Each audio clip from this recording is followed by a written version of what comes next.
at the church that he's a janitor at the church of that job. Played her song, piano that I've written.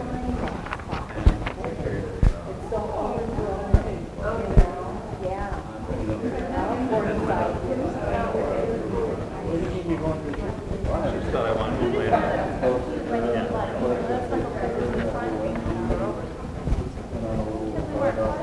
Yeah.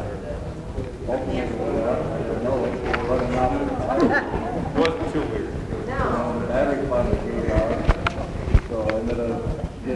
And you?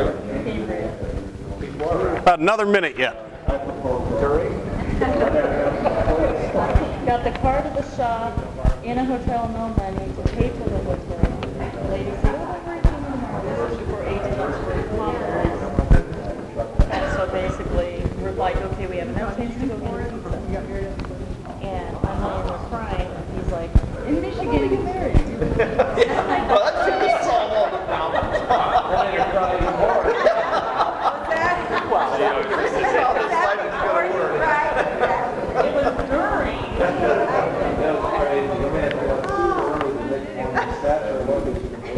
What is after that? Michigan. Get the part for the car, get the money for the thing, and then hike, and then we ended up hitchhiking. All right. Anybody with interesting one you want to share? If somebody thought their neighbors was interesting. Anybody have a good one? Creative? Ulrichs have a good one? Care to share? We got time if you want. Well, I wanted to have a nice romantic scenery up in Big Sur, the cliffs, the ocean. I had a nice little sports car, a little MG we took out there, and the alternator went out. And I didn't have an alternator light, or it wasn't working, so then we were running off of battery power until that drained out. So then we ended up, never made it to the cliffs. We got towed into Cambria. I was already out of money. So the lady at the hotel said, oh, don't worry, pay us tomorrow. So I had just enough money to go get a pizza in there, and then when we went back to the room, I proposed. And she was already crying and everything, and what are we going to do? And I guess when I proposed, she cried even more. But she had to say yes. I was afraid if I didn't say yes that I'd be stuck there. All right, see ya. Well, it worked out for me. Anybody else have an old alternator put on their finger for proposal? Anybody else want to share? Rollers, care to share? Short version, I guess. I was a janitor. Was my early job, janitor at a church, and I was writing a lot of piano music. Told Kelly I wanted to play her new song that I've been working on. So I had the keys. The church was empty. It was late at night. Went in the church, and instead of playing a new song, I played her a song that she'd already heard before, which is one I had written for her, and then I proposed. Very good. When you have musical talent, you can do that. All right, let's take a little bit of review of what we've talked about the past couple of weeks. Remember this old picture, men are like waffles, women are like spaghetti. And we said that has to do with the way that we think. Men, remember, we're kind of compartmentalized, that this little box takes care of itself and it's not attached to everything else, as opposed to having that whole spaghetti mess of all these things intertwined and related, and that emotional connectivity. But remember, that's how God made us.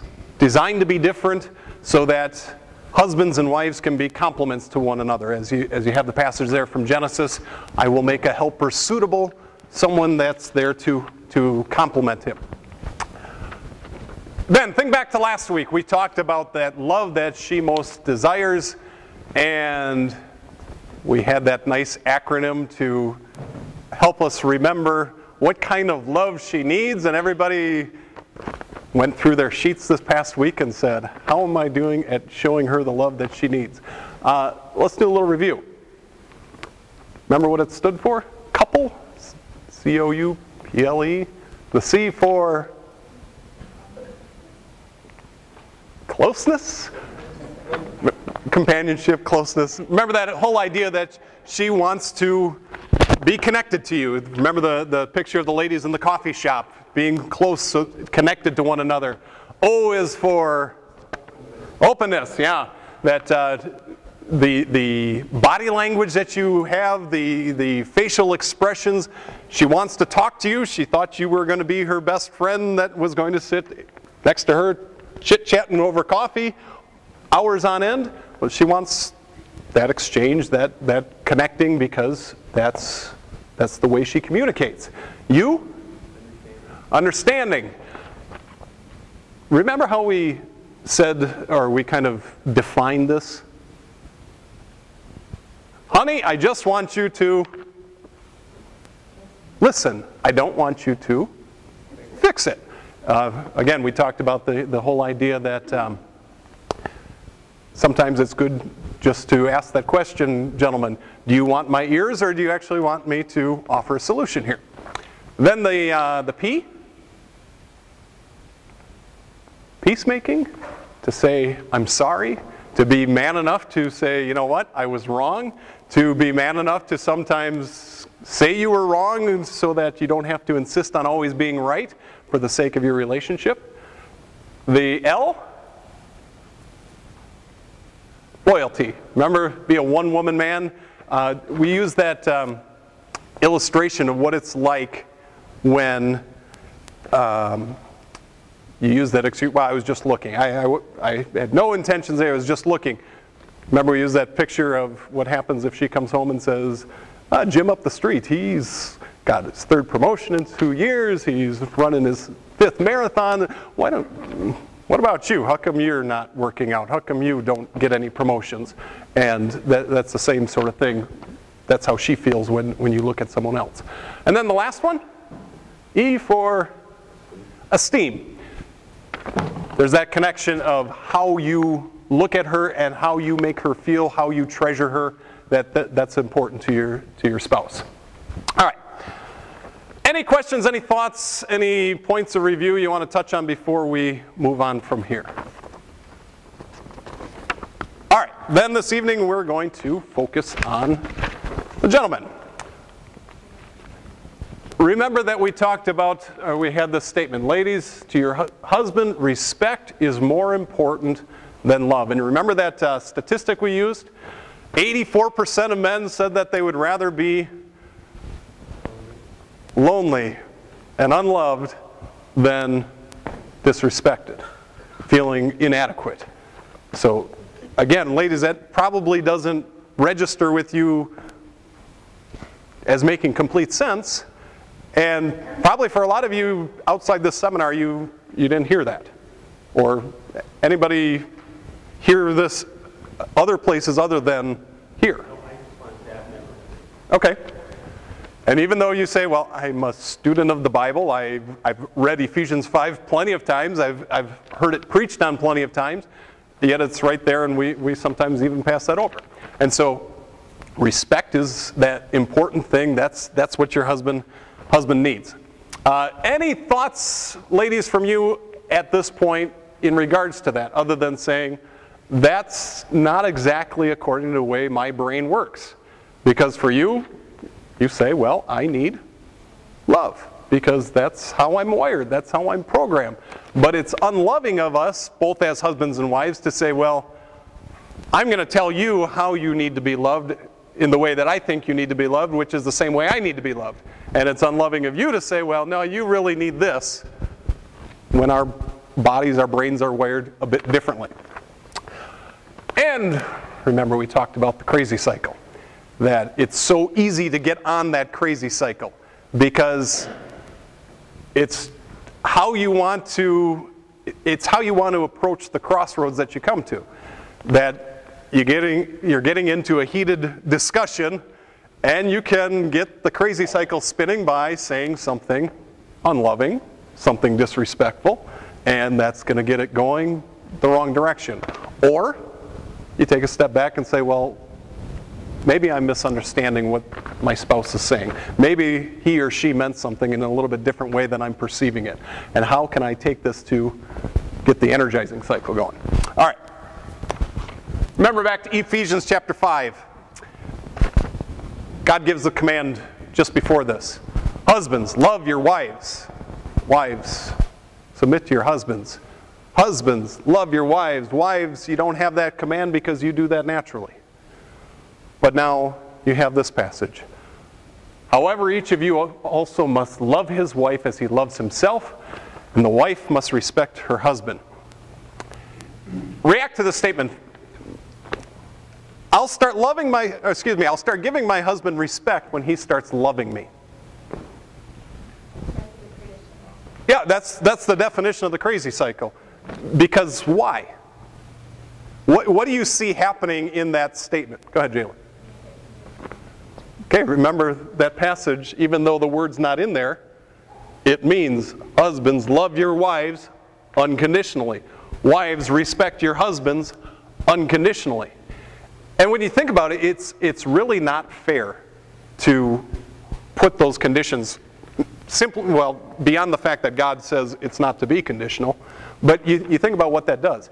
If I start saying, I will show you love as soon as you show me respect, or I will show you respect as soon as you show me love, where have you placed the burden of the entire relationship? The other person. Because you have to get into the right space, the right frame of mind to really earn my love, earn my respect, depending on which spouse you're speaking about. And it's not unconditional there. And so the loving and the respect all fall on that one person. And so God says, no, this is to be unconditional. This is to be something that you do, because the more you do that, the easier it is for the energizing cycle to start spinning. All right, we're used to hearing about husbands being told love unconditionally. As some of you said, we're not so used to hearing wives respect unconditionally, but that's what we're gonna get into this evening. Next, one of your favorite subjects for some of you. Bunco night. Bunco players out there? I know we have a few, but you have this couple who, wife says, we're going to have bunco night tonight. And so, husband, dear, would you help me? Because I want to set up enough tables. And husband says, well, how many tables do we need? We need enough for about 30 people. And the wife says, all right, we want to have tables enough for 30 people, so I'd like to set it up upstairs. And the husband says, there's no way. There's no way you're going to fit 30 people in the upstairs of our house. So back in those places where they actually have basements, we're going to have it in the basements, or for out here you might say, we're going to have it out in the garage. How would you react, do you suppose, as a wife? You're having all these people over to play bunco, and he says, basement or garage, which is your choice? Well, if my basement's finished off. Unfinished, let's assume.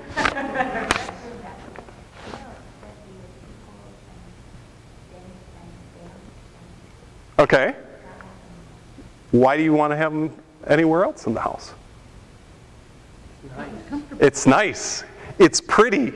This is where everyone will see my nicely decorated house, as opposed to, that's the basement. That's where we put all the junk. That's the glorified storage room. Or the garage, that's where there's the oil drips on the ground, and there's, all that other mess out there. And I don't want all the chemicals from the lawn care all there. So we want it inside.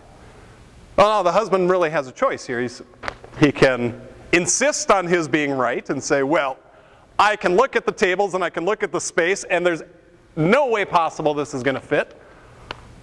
Or he can say, so we're doing it in the basement or out in the garage. Or he could simply say, well, I don't think it's going to fit.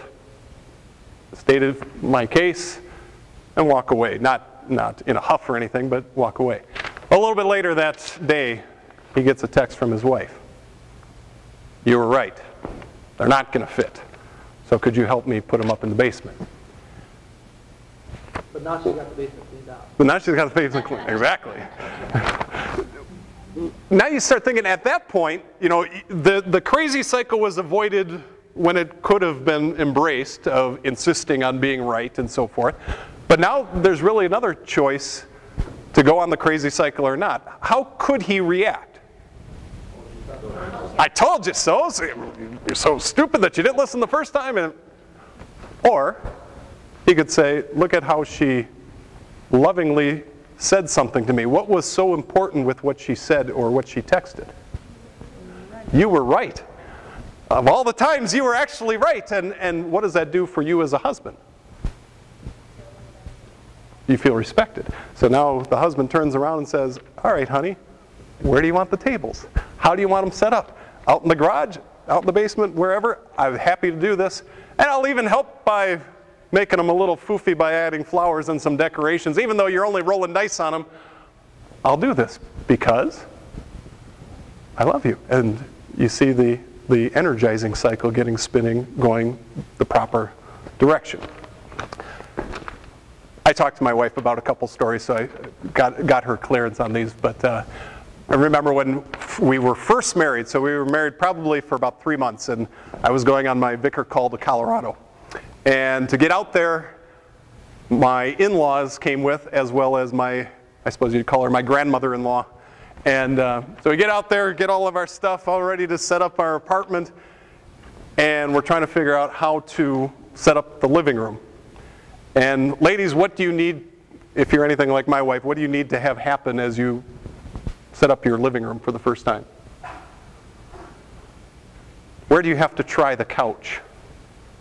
Every space. Every single wall and every single possible scenario.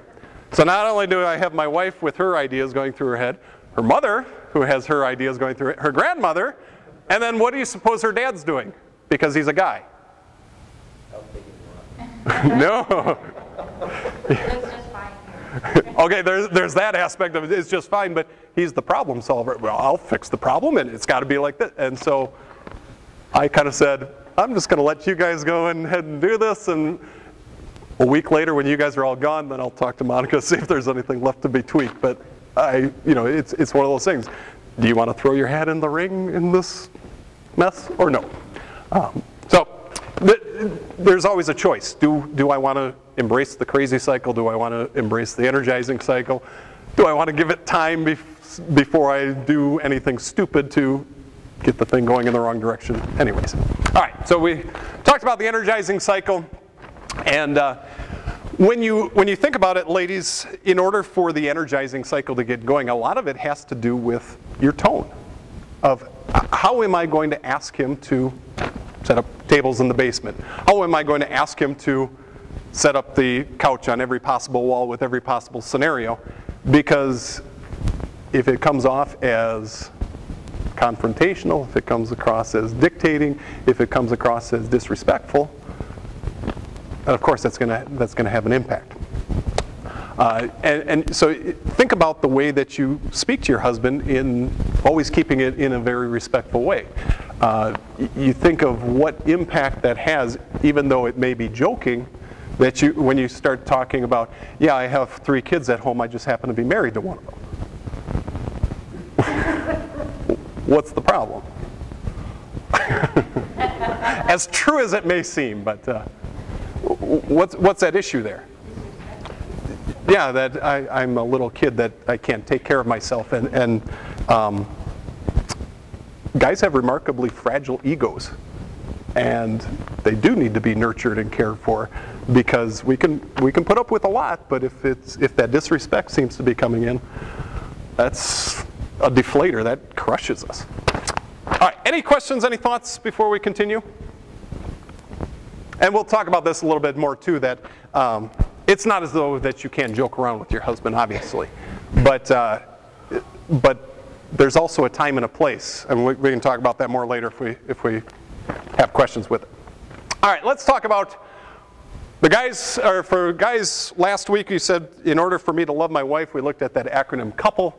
This evening, ladies, for you to respect your husband, we're going to look at the acronym CHAIRS. And again, it's one of those where I don't know why CHAIRS really fits in any kind of making sense for talking about marriage and relationships, but this is what that Dr. Emerson Eggerichs used as his acronym, and again, he forces it a little bit with the A and the I are a little bit close together.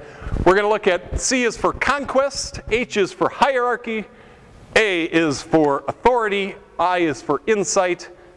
I take that back. The authority and hierarchy are kind of the same. Insight, R is for relationship, and S is for sex. These are going to be the keys in unlocking, well, how is it that I can show proper respect to my husband so that he knows exactly how I feel about him. First one, conquest. God made men with an innate desire to conquer things. You think about even little boys when they're playing. Always gets turned into a contest, doesn't it? Whether it's I'm playing cops and robbers with one another, and I arrested you more times than you were able to steal the money from me, or I think about what they've done with little kids soccer and t-ball now. What has happened now far different from when I was young. And don't keep score, and yet what do you hear as the kids are running down the field? They only had 10, we had 20. The kids are keeping score anyways, even if the parents say, well, everybody's a winner here, and nobody's keeping score. And we do that too as guys, as adults, don't we? I don't play a game as long as we all had a good time. That was what is important, and we all gave we play sheep's head, and we all give the chips back and make everybody equal at the end. No, I had more than you, and I have the score sheet to show you that. And so we have this idea or this desire to conquer things, and it is no different when we reach adulthood, and it's no different when we are in a marriage relationship. For example, you think of a situation where a guy loses his job. He comes home and he's feeling depressed, and his wife comes up and says, honey, we're going to make it through this. I love you. We'll work through this together.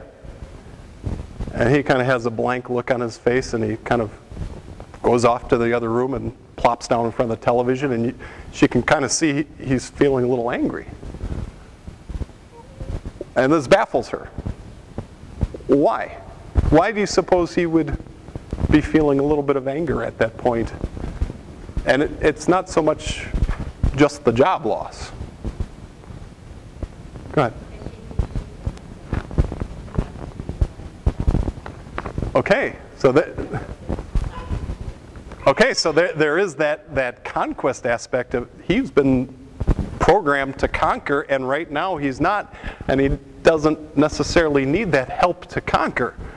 And he doesn't need to hear that his wife loves him. He knows that, doesn't he? Ladies, you have a natural ability to show that. He knows that you love him.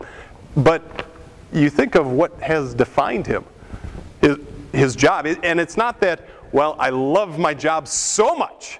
I love Toro so much that I go and I want to conquer everything there. I love, American Airlines so much that I'm doing this.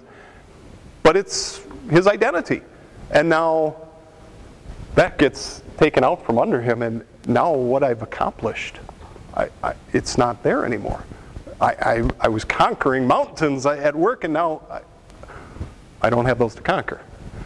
And so for her to come along and say, well, I love you, well, I know that, but this thing that identified me. You think about when guys meet. What's one of the first things that they ask one another? So what do you do for a living? I just met my new neighbor the other day, and hi, how are you doing? I'm Mike, this is Monica, these are our kids. So what do you do? That because we want to know these things. And there's that connection that between your job and your identity, that these things are important to us. And so as men, we want to conquer things. You also think about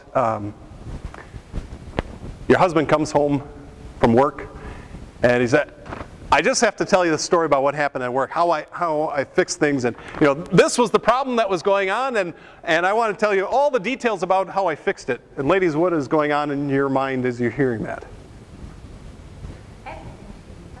I got 7 other things going on up here, and listening to your story, what kind of story is it? Boring. Probably a boring story, because I don't know half these people you're talking about. I don't really care about half these people you're talking about. And suddenly that blank look on your face comes across, and what happens to him? You're not interested in me. You're not interested in me. You don't care about what's going on in my life. This great victory that I just had, and you don't care. You know, you think about a little boy, and what do little boys like to do when they're little? They like to bring back the hunt, don't they? Look at the squirrel that I shot. Look at the rabbit that I found. Look at the mouse that I found in the mouse trap that I conquered. And you as a mother, what is he looking for from you? Good job, buddy. Way to go. Even as disgusting as that is, way to go. Well, what do you think? Your husband isn't slaying antelope anymore, but what is he looking for from you? He's looking for that praise. He's looking for a cheerleader to say, look at how you've accomplished this. And yeah, now it's on a much different scale. You put it in perspective of what kind of wife do I want my little boy marrying? I want somebody who is going to cheer him on and be his cheerleader and be wonderful towards him. And then you think, that's the kind of wife I want to be towards my husband. That same sort of wife. Ladies, have you ever thanked your husband for going to work? No, because I go to work. So thank you for giving me a ride, yeah. And the thought there is, if this is such a big part of his makeup, a big part of his identity, to let him know you appreciate what he does, because he's doing this for you, he's doing this to take care of you. Any questions or thoughts on that? So, yeah. What should the wife have said?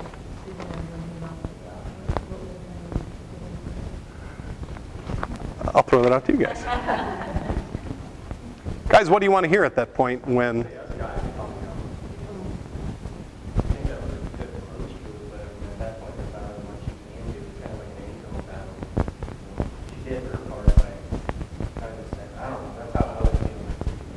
Okay. Did her part of kind of like, tell me it's going to be all right, we're going to work through this together and everything, but at the same time, it's like, it's my job to go out there and make that decision, family, Okay.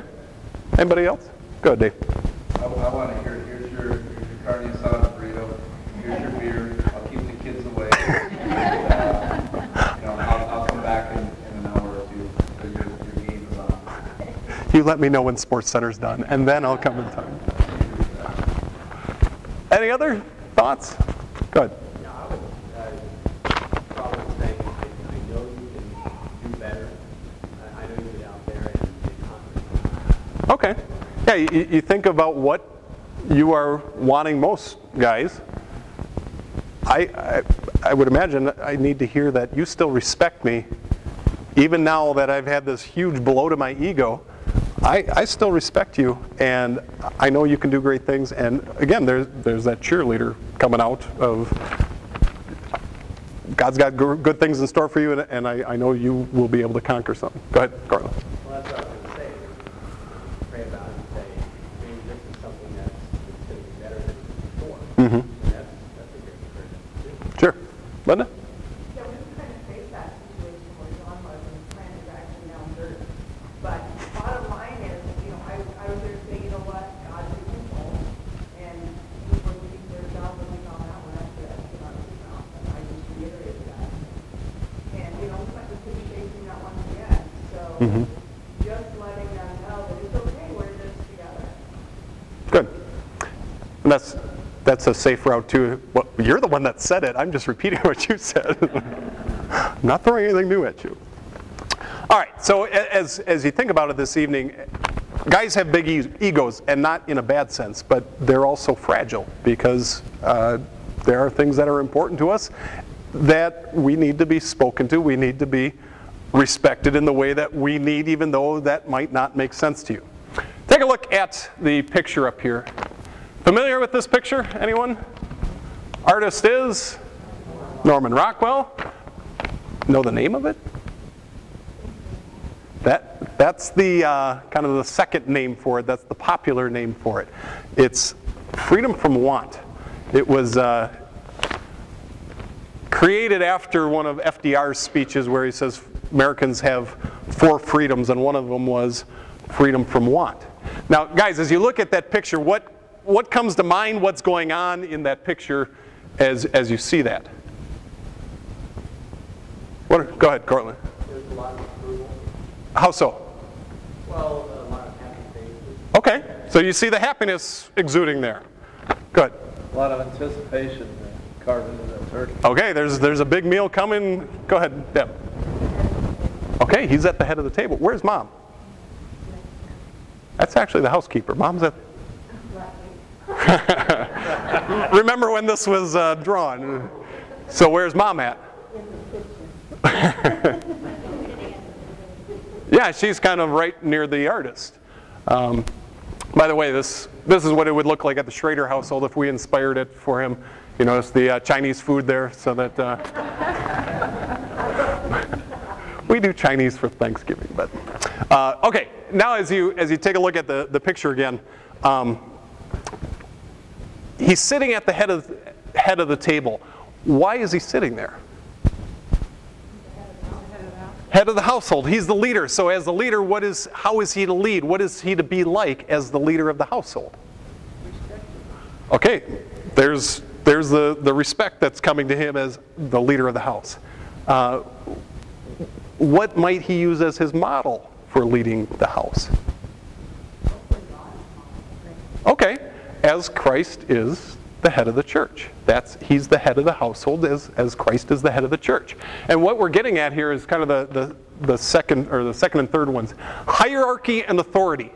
And he's sitting around this table, and it was mentioned people are happy and people are anticipating this delicious meal, and there's some satisfaction there as him as the head of the house, because look at how I've provided for my family. Look at how I've protected my family. Look at how now I'm leading my family. And those things are important to men, not only because, well, God said, this is how I've established you as the head of the household, but also this is important for me feeling respected as a husband, to be sitting in that situation, to be having that respect from everybody at the table. Take a look at the next picture here. How to deflate your husband in 7 words or less. You have him all confident, feeling this love and respect from the family, and then you go over to your friend's house who just got done redoing their whole house, and you're looking at all the brand new granite countertops and the stainless steel appliances, and just everything is picture perfect, is decorated immaculately.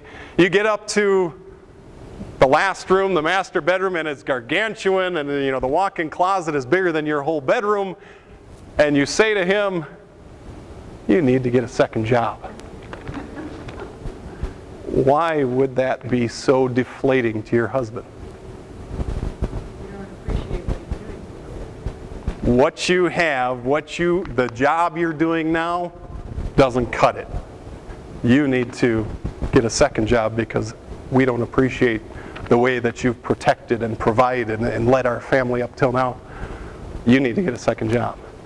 You talk about a way to crush somebody. Ladies, to put it in perspective, imagine for a moment your husband invites his friend over, and his friend brings his new girlfriend. And she is smoking hot. She looks good. And your husband turns to you and says, you really need to lose some weight, because look at her. It would be the same thing. It would be the same crushing blow to you as you need to get a second job would be to him. Any thoughts on that? Go ahead, Linda. I was thinking out that he say, you feel this way, I think even him commenting on how hot the woman is makes you, as me personally, feel like I'm not good enough. And the same thing with that kitchen there, just to go home and not say you need to get a second job, but, oh, that was really nice, that puts it on them that they're not providing.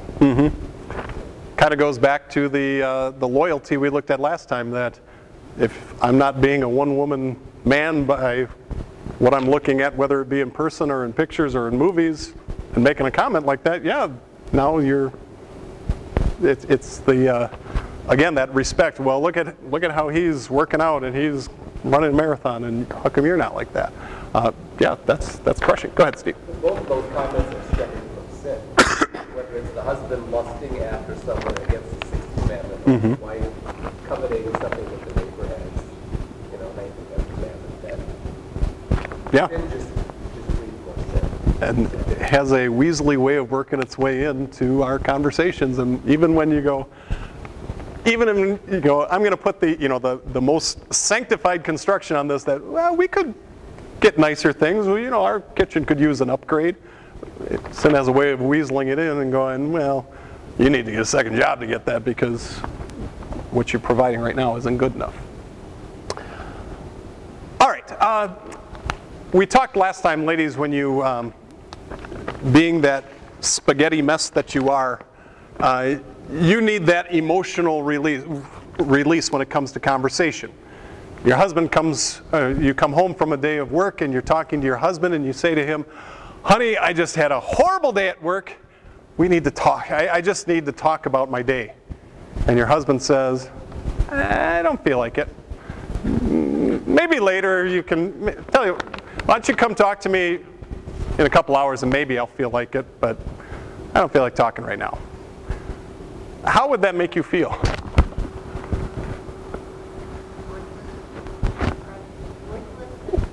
Worthless, crushed. Kind of like you want to slap him. Whether he got another word in edgewise, and we don't know.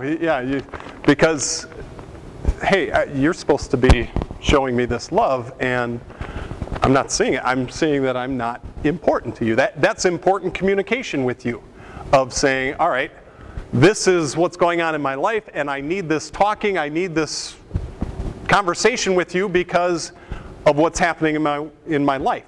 Well, your husband's the same way, it's just he speaks a little bit different language. And the language he speaks when he wants to communicate is sex. It's something that's, and you'll notice as you look at your acronym, you go, wait a second, we got a couple other letters to go through first before we talk about that one yet. It's out there now, I guess we got to talk about it. And the reason we're kind of jumping this one up a few letters is because I think it probably should be up a little bit higher in priority than to put it at the tail end of the list, and almost if you think it from the standpoint of what's important to your husband, and that's the last final thing that's important to him. That's not how he's wired. Who's the guy that wrote that? The sheriff's acronym? Emerson Eggerichs. He couldn't think of a word that started with S. Couldn't he say share instead or something? Yeah. But so important is this to your husband that it's the way he communicates. And now you start thinking along from that conversation that you were having with him before, where, honey, I need to talk to you, and he says, well, talk to me a few hours from now. You would feel rather unloved. He comes home saying, I think we should have sex now, and you say, I don't feel like it now, talk to me later. And how do you suppose that's going to impact him? Crazy cycle. You are just feeding the crazy cycle with that. Because that is one of the things, and that's not to say anything, your husband is deranged that way, or that's the way God wired him. We looked at last week, men are very visual people. We talked about that when it comes to the whole loyalty section. We are visual people. Well, God also created men with a sex drive, and it's different than for you ladies. In fact, there was a study done to see, okay, where is a woman's sex drive after she gets married, and after 4 years, like a quarter of them dropped quite a bit. And then 20 years out, it was like 20% of them were anywhere close to where it had been. For guys, constant, right across the board from first few months of marriage to later in marriage. And it's because we're simply wired differently. It's the way God created us, and it's not a bad thing, it's not a wrong thing, it's just something to be aware of. I will have something for you ladies to look at.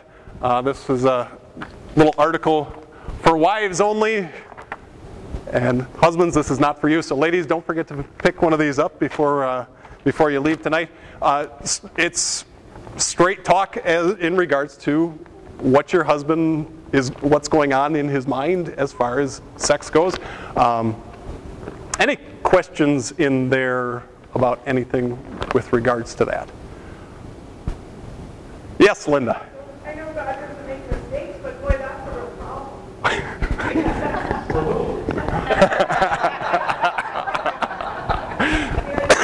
guys are staying up here, and I mean, obviously, if you see these studies that women are down here, well, that's just that's a huge problem.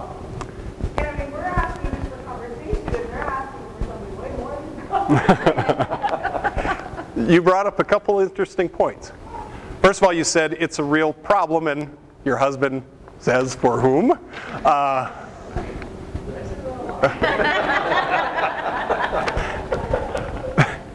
Multitask. Think of the way that you're approaching that. You're approaching it from the standpoint of sex is putting me out of this, is disrupting my life. Well, ladies, you'll have to get it into your mind. Sex isn't all about you. You remember, you married your husband. The two of you are one flesh, and this is also about him. And then the second thing, you made a good point of, well, what about my conversation that I want? Well, here's a tip for the guys. Do you think the more time you spend giving her the type of communication she wants, that she'll perhaps give you more of the type of conversation that you want? Yes. There you see the energizing cycle. Can't just say I'll listen if. And she will probably respond with the same sort of response. And, yes, you can do it if, and I will give this if. But yeah, it can be seen as a problem, or it can be seen as an opportunity. This, again, ladies, your men are simple. This blessing that God has reserved for marriage to give to husbands and wives, it's, you know, boy, if that's all it takes to make them happy, again, that's not much as far as, you know, when I think about what makes me happy, and he's probably willing to talk to me more and give me the communication that I want. It's. I'll get the 30 tables upstairs. You would be amazed at what would happen to your house. And he tried it on every single wall, every single table, and. You got 20 up? He's gluing them to the wall and. No cheer. All right, anything else on that? Good questions. Let's go to, back in order, insight. You think back to that U of understanding that we looked at for the ladies. You don't want him to fix you. You don't want him necessarily to solve all your problems. You want him to listen. Well, this is kind of the flip side of that. This is his need to say, I need to fix something. That's the way I'm programmed. I want to fix something. And think of ways that you deprive your husband from doing this if you always say to him, I don't want you to give me any of your input. Again, that's silencing something that this is how he's wired. He's wired to fix things. So how do you approach that? Well, take a look at the questions that you have up here. Questions for wives to ask. Do I want my husband to lead in marriage, but I differ with him because I think what he wanted was stupid? Do I send him the message that I don't intend to follow him if he makes a decision contrary to what I think is correct? Do I send a message that says, I want you to lead, but only when it carries out what I want? Do my words and actions communicate, you are responsible, but I have the authority? What's the problem with those statements or those questions? Okay. Okay, so it's very me-centered as far as this wife asking these questions. And what are you taking away from him in all of these? And you might say there's a couple of things. You're taking away his authority. I'm going to follow you so long as you give the right answer. So long as it's what I wanted all along, then I'll follow you. There was a husband and wife who decided to approach this a little bit different. They said, all right, when we got married, we decided that as the husband, the head of the household, I would make all the big decisions. And she would take care of the day-to-day little decisions. Well, it's been 30 years and we haven't had a single big decision to make. Because who had the authority? The wife was taking care of it. Well, that's not big enough for you to handle. I'll just make this decision. And so you see that there are times where, ladies, you can say, you know what, I'm going to allow him to fix this because that's what he needs, and that's where you can compliment him. Thank you for being the super husband that you are for solving this problem for me. This is for the people who have Minnesota roots or Midwestern roots. People familiar with the Ole and Laney jokes that run wild? What's that? Ole and Lena. Ole and Lena, yep.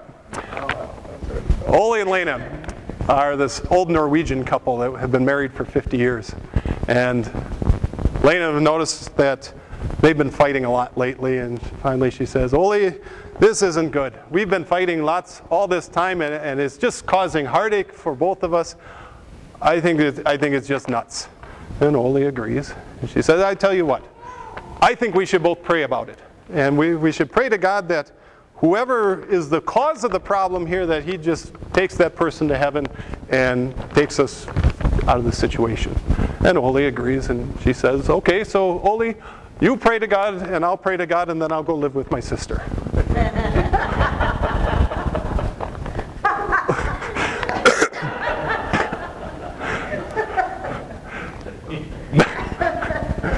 You see Lena not really willing to concede that she might possibly be wrong. We talked last time, guys, we need to sometimes say we're sorry and admit we're wrong, even sometimes when we think we're right. And the same holds true for wives, that sometimes it's a matter of saying, you know what, maybe my husband has a point here, maybe it's his turn to be right. All right, let's take a look at the next one. Relationships. He wants a shoulder-to-shoulder relationship with you. There was a study done that they would send women into this room, and there would be a couple of chairs there. And they noticed that almost all of the women, when they'd walk in there, what do you suppose they did? There would be just a couple of women. And strike up a conversation. Then they did the same study using men. And the men walk in there and sat there like they're riding in an elevator together, not saying a word. Why is that? I mean, you probably have insight into the why the ladies were doing what they were doing. Okay, now I'm going to contradict that one because I will go in and I will sit there. Steve will come in and Steve will come in, but everybody in a 50-mile radius. So, and my dad would do the same thing. My dad talked to everybody, my mom did necessarily. So you were not part of that study. You need to call up Steve and Carla for this one. So that's, I mean, and different things that we talked about too. You know, men are. And I know I've talked to you about some of those too. And you go, I'm kind of more waffly than no, and that's a valid point. That obviously we're talking in generalities here, and there is going to be a little bit of crossover that you might look at some situation and go, well, I kind of like that more, or I kind of relate to that more than I do what's supposed to be along my gender lines. But what the point being is this shoulder-to-shoulder relationship. If you think of generally that ladies want this conversation, they want to talk about their day like they're talking with their girlfriend. That's why they married you, because they thought you were going to be that friend to do that. Well, guys kind of want you, ladies, as one of their, almost like one of their buddies. You know, you think of two guys going to a baseball game and they don't really say much throughout the baseball game, and they get done and say, oh, that was a great game. What a fun time that was. Why? Share experience. Yeah, they're more about the experience than the communication. Go ahead. Well, also just having conversation. Yeah. Ladies, have you ever had your husbands say, hey, why don't you just come and watch TV with me? And you're thinking, oh, what show are we going to watch that we can talk about? So really, you just want me to come in there and sit there while you watch the Discovery Channel and don't really say anything to me? So you really meant that you're just going to come watch TV with me. That's because he put it well, that it's about the experience. Or you read the story about this couple. The husband finally talked his wife to come deer hunting with him. And if you know anything about bow hunting and deer hunting, you have to be completely silent. They go out, walk out to the blind, and they sit down in the blind, and it's cold. And of course you don't say anything because you don't want to scare the deer. And so for 3 hours they sit there, and sit there, and sit there, and they don't see a thing. And the husband and wife start making their way out of the woods, and he looks at it, this was so awesome. And you're going, we didn't see a thing, we didn't shoot a bow, we didn't do anything, and this was awesome. And guys are going, yeah, because you enjoyed the experience, or at least he enjoyed the experience of you being there with him. And that's simply because we're wired a little bit differently. And it's okay. Because that's how guys bond. And that's how he wants to bond with you. And so as you think about the way to connect with your husband, sometimes it means just being there. And you start cueing in on some of these things from this acronym of how is it that he wants to see respect, or how is it that he feels respect from me. And when I do that, that's what gets the energizing cycle going. That's what gets him feeling respected, and that's what gets him to then, you might say more willingly, show that love back to me. And you use his list, not the list of, well, the way I want to be loved is, no, you use his list because he's wired differently, he's programmed differently, he has a different understanding of what he's looking for.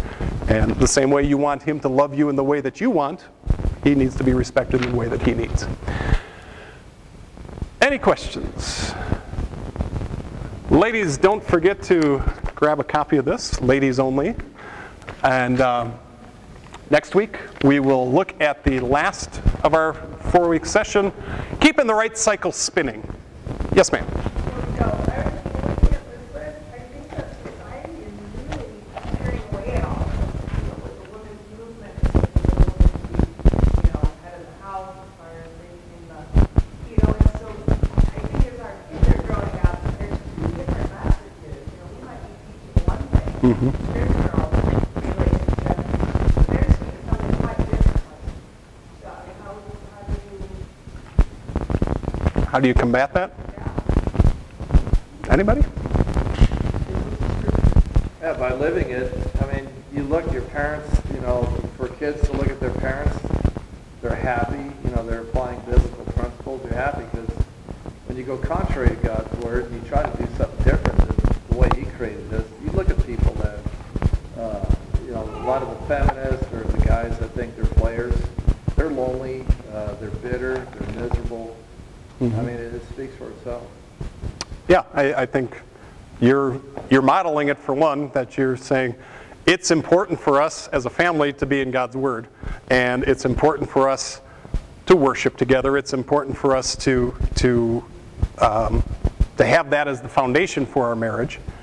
And then there's the other aspect of, you look at some of the ways that society says, these things are important, that you say, no, you look at what God says, and how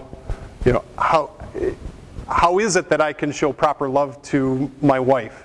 It's not treating her the way the world says she should be treated. you talk about, you use the picture that the guys that are held up as players, that, you know, this guy has a woman, and, you know, the Tiger Woodses of the world have women in every town and every city, and how oversexed they are. And no, real men have one wife and treat her as the prized possession she is. And the same way, ladies are going, you respect your husband and you don't tee off on him in a disrespectful way in front of the kids, because this shows just how much you respect his authority. And, you know, as opposed to saying, well, I know what you're saying, I don't buy that you're the head of the household, I'm going to do what I want. Again, that sends a huge message to the kids. That you continue to send the same gospel message that they're going to get from the Word.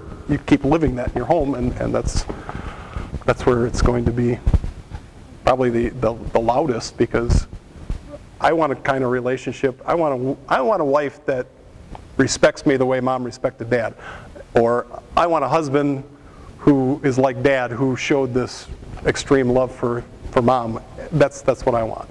And yeah, you just keep modeling it and keep saying, you know, we're going to stuff like this, not because we're worried about our marriage falling apart, but it's because we want to keep our marriage solid, that we want to continue to grow, that this is so important for me that I want to continue my education when it comes to marriage, that this is something I live with every day, not some, you know, when they're young they go to basketball camp and soccer camp and golf camp and all this other stuff that you use for a little while and then you don't ever use again.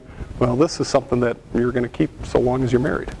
Go ahead, Carla. And also to point out what's wrong with, you know, like in TV shows or movies or examples that you see, yeah, from another couple, you know, whatever the situation is. Well, that person probably didn't handle that in the best way.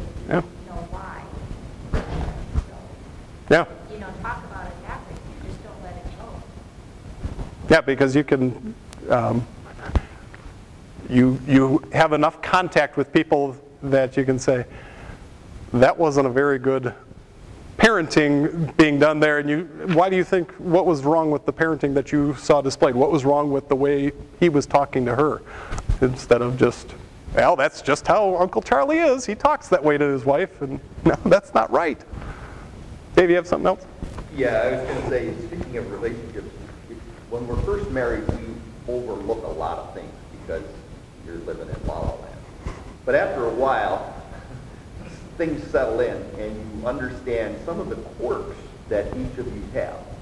And so you need to communicate, because if you don't, those quirks can get out of hand. So what are the things that cause you to go off and your wife is scratching her head saying, what did I do?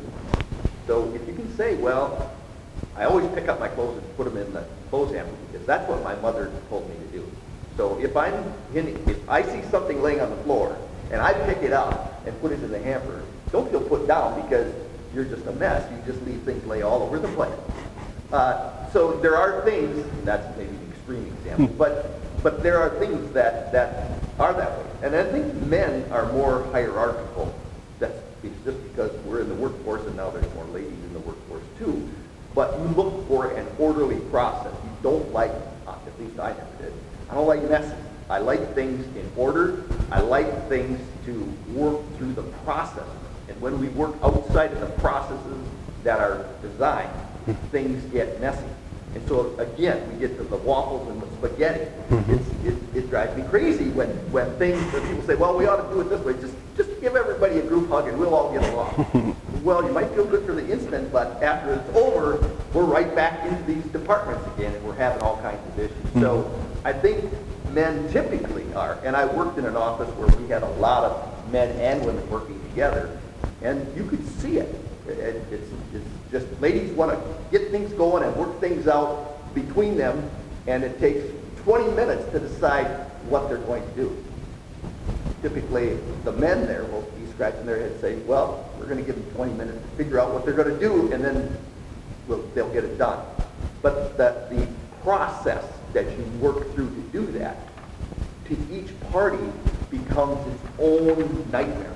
Because we're trying to figure out what is going on here when I could have this installed in 30 seconds. You know, this isn't rocket science we're dealing with here. But that's what we've been talking about is that process. It's different for different people. Yep.